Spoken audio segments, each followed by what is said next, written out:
Moi, je vais m'intéresser à un mot, un pan de l'histoire qu'on n'a pas trop abordé, un pan de la réalisation, pardon. Je trouvais qu'il y a pas mal de scènes avec des paysages, une musique et des visages. Ça rythme entre les mini-sketchs à la rigueur qui se déroulent. Vous vous inspirez de quoi pour faire ça? Ça fait un petit peu road movie familial, je trouve, mais ouais, d'où vient cette inspiration? Alors il y a les inspirations, elles viennent en fonction de... Alors il y a des inspirations thématiques, des inspirations visuelles, il y a des inspirations musicales.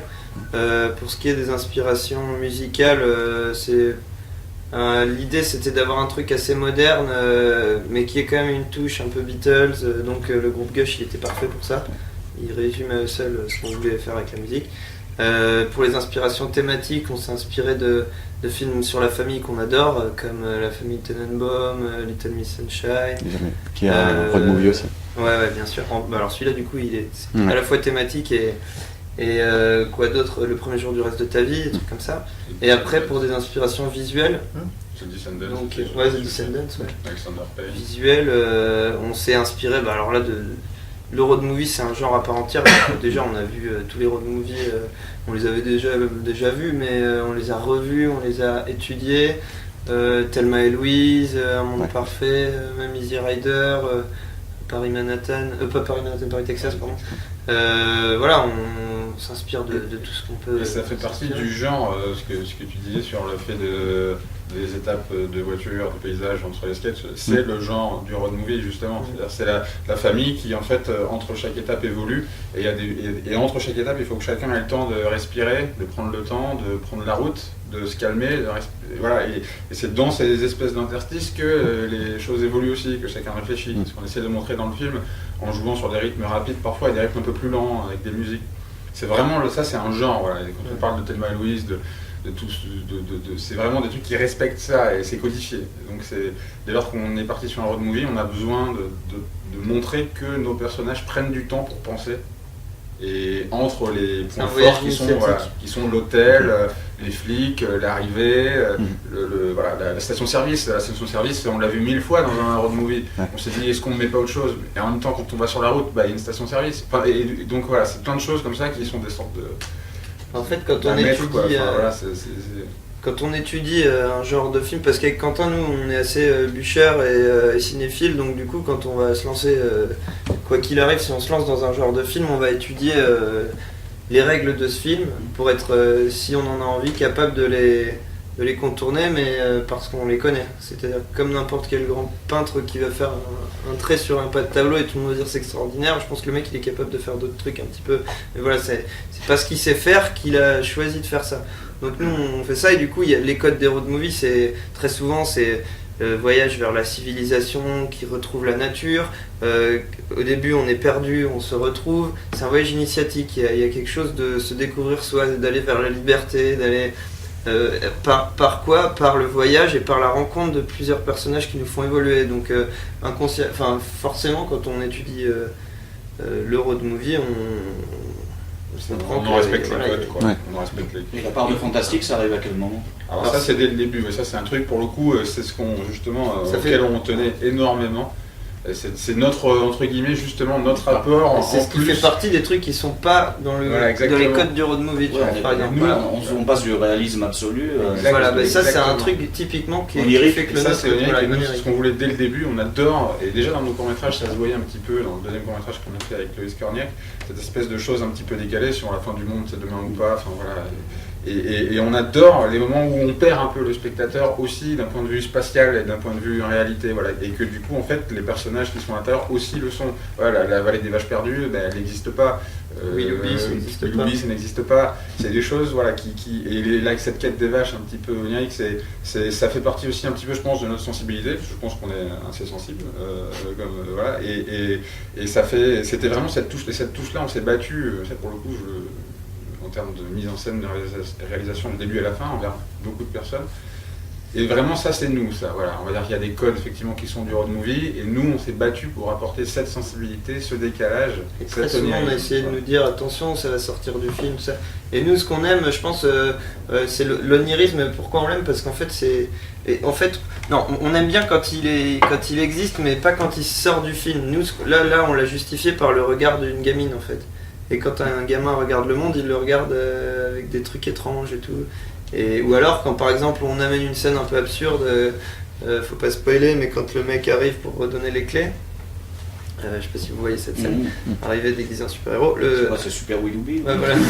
Non, mais l'idée c'est que ça pourrait être complètement saugrenu, mais à la fin, Claire et Marc rigolent, ils ont un fou rire. Comme si nous, dans la vraie vie, on avait un truc comme ça. Et c'est très important de montrer ce fou rire parce que ça rend le truc réaliste. Non, mais le fou rire, c'est plusieurs fois d'ailleurs, on a l'impression que les gens se retrouvent à travers les fous rires. Ça élimine la rupture. Mais parce que justement, c'est la vraie vie, c'est ce qu'on a voulu montrer dans cette sorte de chronique. La réconciliation se fait sur c'est la réalité dans la famille. On n'est pas obligé de le mettre dans le film. On va se foutre une baffe, on va s'engueuler, on va se foutre sur la gueule, et pour autant, 5 minutes plus tard, on va se marrer. Et même quand on est dans une église, moi je me suis retrouvé plein de fois dans les enterrements de membres de ma famille à avoir des fous rires. C'est terrible. Avec le gros fou rire de ma vie, c'était un enterrement. C'est toujours pareil, c'est la réalité. C'est des choses qui existent et qui, du coup, nous, on veut montrer ça. Et pour revenir juste sur le côté onirique, c'était assez marrant. Avec Arthur, on se battait avec ça depuis le début et on avait notamment cette scène où il y a Maurice qui rêve à l'hôtel. Et on l'avait écrit depuis le début, cette scène. Et nos producteurs, qui sont absolument géniaux, nous ont toujours laissé. Mais on sentait qu'en gros, ils nous la laissaient pour aller, au bout d'un moment, la dégager, quoi. Et ils nous ont dit, bon, ok, on vous la laisse, mais voilà, en gros, il y a des restrictions budgétaires. Et puis, on a notre pote graphiste qui nous a fait un premier essai d'animation. On l'a montré aux producteurs, et nous, avec Arthur, on se disait, bon, ça y est, c'est la fin de l'aventure, on va se faire bâcher. Et là, c'est les deux qui se sont dit, c'est absolument génial, il faut que ce soit plus encore. Il faut y aller plus fort. Et donc voilà, donc on a dit, et là ça nous a encouragés, on s'est dit on était tout seul, et en fait non, on n'est pas tout seul, les gens comprennent, on n'est pas forcément dans le faux, et ils ont au contraire envie de plus là-dedans, donc voilà, dès lors que c'était sur du papier, c'était un petit peu théorique, et dès lors qu'on est rentré dans l'engrenage de la fabrication, ils ont dit mais non, mais en fait on comprend pourquoi ils le font, et ça c'était assez jubilatoire. Hein, voilà. En fait, et puis ce qui est bien dans tout ça, c'est que quand on va vraiment au bout de ses idées, après si le film plaît pas à quelqu'un, on se l'explique et on le vit moins mal parce que du coup nous on n'est pas frustrés par ce qu'on a fait. Alors si ça plaît pas, et je dis ça sans aucune prétention, c'est tant pis pour toi, mais désolé, comme dans la vie on peut pas forcément plaire à tout le monde. Il faut d'abord que ça se plaise à soi avant de plaire voilà, exactement. Et puis du coup je pense que nous là le film sort tel qu'on le voulait, il nous plaît, alors il y a forcément des petites erreurs parfois ou des petits trucs qu'on aurait mais ça c'est normal, mais par contre sur ce qui ressort du film, la gueule que ça a, les choix qu'on a de mise en scène qu'on a fait, la lenteur qu'on a choisi de garder parfois, c'est vraiment assumé, quoi. C'est exactement ce que disait Stéphane récemment, je ne sais plus quand ni où ni dans quelle interview, où il disait que en fait tu me reprends son succès récent, il disait comment l'expliquer. Et en fait, lui, il l'expliquait juste quand son univers était là depuis toujours. Il est resté fidèle à son univers. Et c'est le regard des gens, et le regard des personnes qui, tout d'un coup, a changé sur ce que lui, il a fait sur son univers, qui a fait qu'en fait, ça a pris. Et en fait, il a toujours travaillé dans ce sens-là. Il a été fidèle à ses idées, etc. C'est tout d'un coup, il y a un regard d'une personne qui change sur le travail. Et tout change autour, voilà. Et ça, je pense que... Non, c'est vrai, c'est comme si moi j'étais une bouteille de ketchup et un jour ils ont découvert le ketchup, ils ont dit tiens, on va adopter cette bouteille. Alors qu'au début tout le monde disait mais non, on met pas du sucre avec des tomates, ouais, c'est complètement ridicule. En fait, c'est ça, c'est exactement ça. C'est un point de vue artistique, c'est un drôle ketchup. Et après, je pense que du coup, quand on est un artiste, je pense que c'est comme ça qu'on va aller choper des gens qui vont vraiment nous aider. C'est comme ça qu'on va se En tout cas, moi en tant que spectateur. Ouais, non, mais ça peut-être. C'est normal. Mais moi en tant que spectateur, c'est comme ça qu'on vient me choper. C'est ça. C'est comme ça qu'on vient me faire adhérer à un monde. Et c'était risqué pour une première réalisation justement de mêler tous ces genres en ajoutant votre touche personnelle. Mais ça on l'a vu même au financement. Par rapport au financement justement. Première fois il devait se faire et il s'est pas fait à cause d'une raison d'argent, du coup on est tout reparti. Enfin, c'était quand même une sacrée, faut quand même le souligner parce qu'on peut être pudique sur tout ce qu'on veut et tout, mais c'était une traversée. C'était un truc très très dur mentalement pour nous d'arriver à mener ce projet, de continuer à y croire à des moments où il y a une perte de confiance financière dans le projet. Enfin, voilà. Et puis on s'est toujours dit, un jour on se dira on a bien fait de se battre, quoi. Le budget était de combien pour faire ce film? Sur 3 millions, je crois, 3 millions 5, 3 millions 4, ouais. Enfin, c'est entre, c'est honnêtement, c'est pas entre 3 et 4, c'est pas précis, parce que ça évolue. Oui, c'est un petit budget. Ouais. C'est un petit qui tend vers le moyen, quoi. Du coup, il y a un tout petit peu plus. Voilà, un tout petit peu plus que pas assez. Et bon, pour. sa force d'être avec Stéphane, Ah, je putain, suis pareil. à chaque fois, je fais des trucs comme ça. Je lui dis, c'est ma compagne qui m'a dit tout à l'heure, je te jure, elle a sorti un truc comme ça, et elle m'a dit, mais attends, mais tu te rends compte de ce que tu dis? Mais non, elle me dit, mais tu dis n'importe quoi. Je dis, bah ouais, mais voilà. Tu fais du ketchup. Et voilà, c'est ça. Non, mais du coup, ouais, c'est ce qu'on disait, il a ouvert un truc, ça donne envie de faire pareil que lui. D'ailleurs, quand on regarde tout ce que tous les gens qui sont fans de ton travail et tout, sur les réseaux sociaux, tout ça, ils se prennent au jeu, ils s'amusent à faire des trucs. Parfois, il y a des bonnes. Il y en a qui se débrouillent vachement bien, qui font des trucs rigolos. Voilà, ça les éclate de rentrer dans le monde de Stéphane. Parce que moi j'ai un de mes super potes qui a fait qui était témoin au mariage d'un autre. Ils ont fait Stéphane de Groot qui présentait le truc. Et du coup ils ont déliré. Apparemment c'était très très mauvais, mais. Il y a des droits d'auteur à prendre, donc fais gaffe quand même. Ah non, mais moi je suis plutôt flatté, hein, franchement. Mais même dans des situations particulières, j'étais invité chez Ardisson l'autre jour et Guillon. Je m'attendais chaque seconde à ce qu'il me bâche. Et il m'a vraiment rendu hommage. J'étais très. Merde. Oui. Donc je suis très sensible moi à tout ça. Et puis enfin ouais voilà, ce qui est bien chez Stéphane, c'est qu'il a réussi à trouver au-delà du fait que ça puisse être drôle et que ça plaise, il a trouvé quand même quelque chose qui fait du bien à la langue française, qui tire vers le haut les gens, qui pousse les gens à la lecture, Enfin, pour le coup, s'il y a quelqu'un qui mérite d'avoir des distinctions par rapport à la langue française comme il en a reçu, je trouve que lui, il la mérite vraiment, quoi. Mais moi, c'est parce que, par rapport à l'impact, moi, il y a quelqu'un qui s'est penché sur mon berceau, une nana chez Canal, qui s'appelle Christelle Graillot, qui est tête chercheuse de talent là-bas, et qui m'a embarqué sur Canal. Sinon, j'aurais continué à faire mon ketchup chez moi, et c'est le syndrome Pierrette. Et si quelqu'un, à un moment donné, l'avait mis un peu plus en avant, voilà, notamment. Il va nous faire un pour lui. Non, c'est vrai, la confiture. Je pense que tous les artistes, tous les mecs qui ont un certain talent, ils ont besoin d'une personne qui va avoir du Oui, c'est vraiment. obligé. Et c'est ce que pour être musicien aussi, le nombre de fois où je jouais dans ma chambre et tout, ce dont on rêve très souvent les gens qui sont passionnés par l'art, c'est qu'il y ait cette personne et qu'ils la croisent, quoi. Mais c'est vraiment ça, moi je suis passé par le chat de l'aiguille avec mon histoire, parce que 10 fois j'ai dit non à Canal et à cette femme, et vraiment s'il n'y avait pas eu ça, il n'y aurait pas eu tout ça, je serais resté acteur, voilà, avec un autre statut. J'étais très bien comme ça, moi j'aurais imaginé voir débarquer tout ce qui a débarqué là ces 3 dernières années, c'était hallucinant. Donc effectivement c'était important d'avoir des gens qui déclenchent quelque chose à une étape, mais c'est sûr qu'il faut être mûr à ce moment-là. Quentin et Arthur, leur rencontre, les rencontres qu'ils ont pu faire, les producteurs, s'ils n'avaient pas été mûrs, ils passaient leur tour, quoi. C'est des années de moyens producteurs dont je reprends toujours la phrase qui dit il faut 10 ans pour réussir du jour au lendemain. Et, c'est toi qui je le dis tout le temps maintenant. Oui, toi qui parce que moi ça me parle terriblement, c'est tellement vrai. À une époque, moi, je me souviens quand on parlait de Philippe Geluck, le chat, qui sait, qu'est-ce qu'il fait, il était propulsé, mais en fait nous on le connaissait en Belgique depuis 15 ans avant. François Damiens c'est pareil, enfin, tous ces gens qui à un moment donné ont explosé, qui étaient une découverte en France, nous on les connaissait depuis longtemps. Les enfants stars, ça reste des épiphénomènes.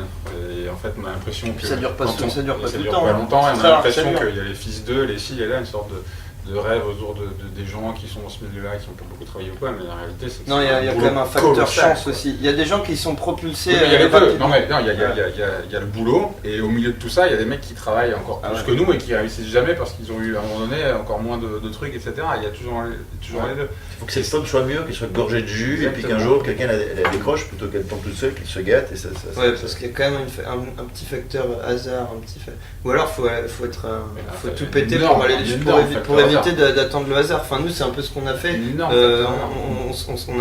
On a rendu impossible le hasard. Mais non mais c'est vrai, hein, on a vraiment tout fait pour. Hein. On a pris des gros risques sur notre vie. C'est vrai, on a tout. Si ça avait pas pris, c'est très risqué. Enfin, ça va, on est jeune, mais tu prends le risque entre d'être soit réalisateur de cinéma, soit d'être mec qui a raté ce qu'il Ouais, voulait faire dans sa complètement. vie, quoi. Et il y a un réalisateur, un jeune réalisateur qui débute, qui s'appelle Claude Lelouch, qui disait un truc. Moi, je l'ai rencontré dans un jury où il était président du jury. La raison pour laquelle j'ai accepté d'être dans ce jury, qui se passe à la montagne, je sais pas, au fin fond de je sais pas où, pour des spectacles de scène. Donc ça n'avait rien à voir avec son univers ni avec le mien. Enfin bref, on s'est retrouvé là, je l'ai fait que pour lui. Et puis quelques années plus tard, on s'est revus. Moi, pour moi, c'est un mythe vivant, Lelouch. Quoi qu'il ait fait, c'est Claude Lelouch, quoi. Et puis là, on parle de projet ensemble, et je lui disais, mais c'est fou quand même ce hasard qu'on soit retrouvé. Et lui, il dit toujours le hasard du talent. Et j'aime bien cette phrase, de se dire que le hasard du talent, c'est qu'il faut provoquer le hasard. Voilà. Il faut aller le draguer. Oui, c'est un peu un truc dans le même genre de choses, plutôt qui est un plus la métaphore sportive. C'est moi, j'avais un entraîneur, je continue, qui me disait, putain, il a eu de la chance, lui, etc. Il me disait toujours, non, il a eu de la réussite.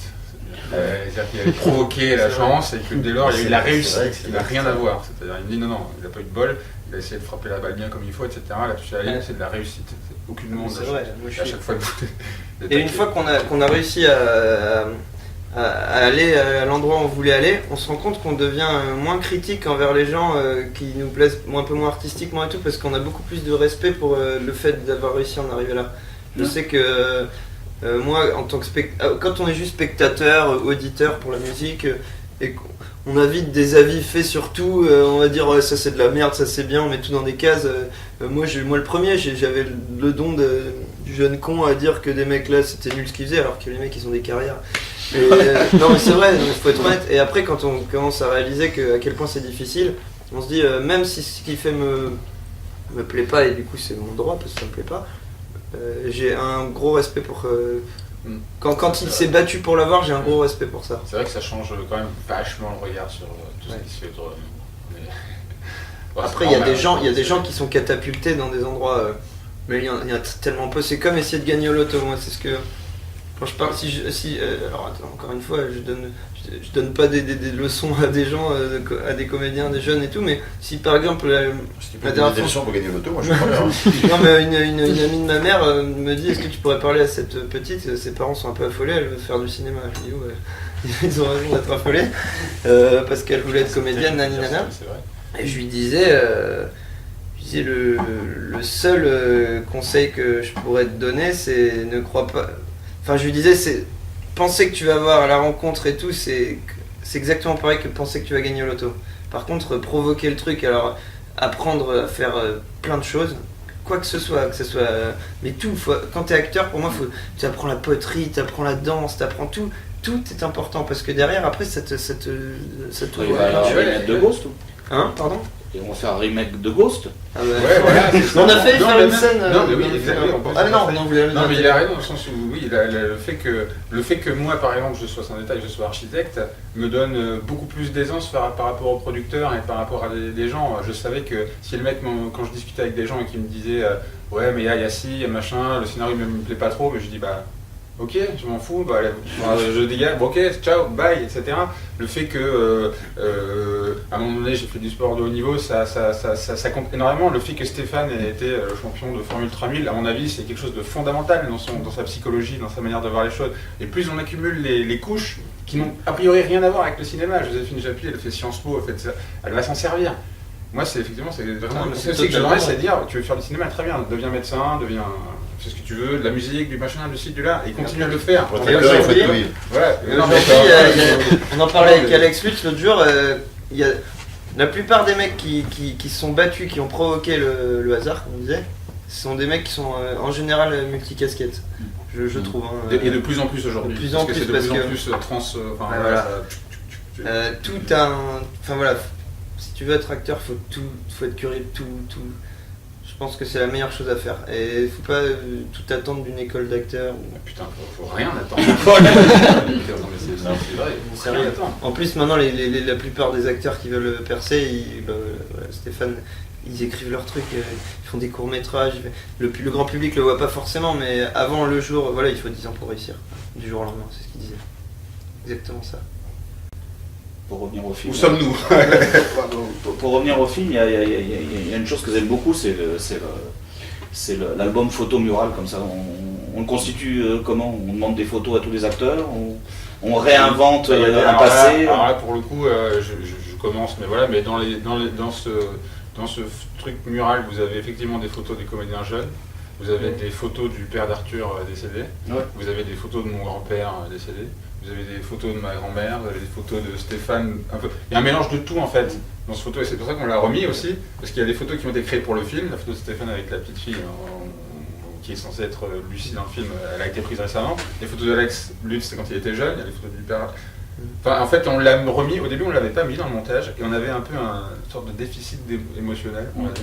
Et quand on l'a mis, bah, tout était limpide quoi, parce qu'en fait la famille, en fait c'était un peu toutes les familles. On s'en fout que les gens n'aient pas été vus par les spectateurs. Voilà. En fait, quand il y a du vrai qui sort d'une photo, et en plus avec Quentin on a fait au-delà de ça, même par exemple les chaussettes de rugby que Marc sort de sa chambre.